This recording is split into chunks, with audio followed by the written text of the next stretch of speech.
I came here to present a lecture topic on India as a superpower.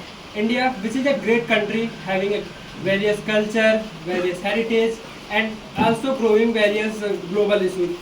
In present, we can see that many global issues are growing, and without having this having going on earlier, India is continuously moving toward the process of being a superpower. India is continuously taking a path leading to the leading to becoming a superpower. In its progress, it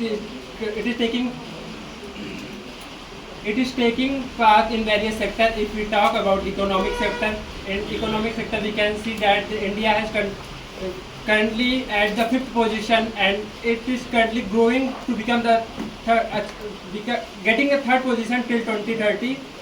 And in the IT sector and many software sector, it is continuously growing itself to become the superpower and making the country more powerful. And we can also see that in nowadays India can be seen as the powerhouse of startups, as we can see that more than 100 plus companies has been declared as unicorn which are Indian origin. And if we talk about the other sector where we can see which is growing, that is the military sector. And currently we can see that has the 4th largest army in complete world.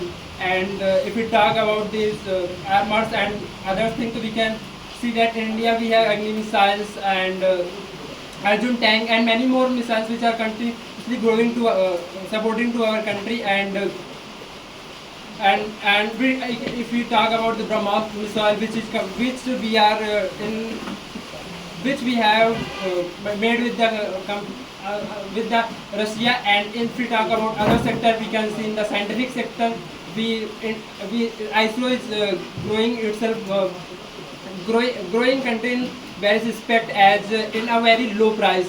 We can see Chandrayaan 3, we entered at the south pole of the moon for the first time and get the tag of reaching there. And we can talk about Mangalyaan, where the mission of ISRO we reached in the radar of Mangalyaan. And also ISRO is progressing in the project Aditya L1 to get in the solar region of the sun. And in other sector we can discuss about the political parties, where we as we in 2023 we see that India lead the position of president as the G20. And if we talk about the scientific sector, and concluding my point, I go to that and want to say that in India is continuously going with its own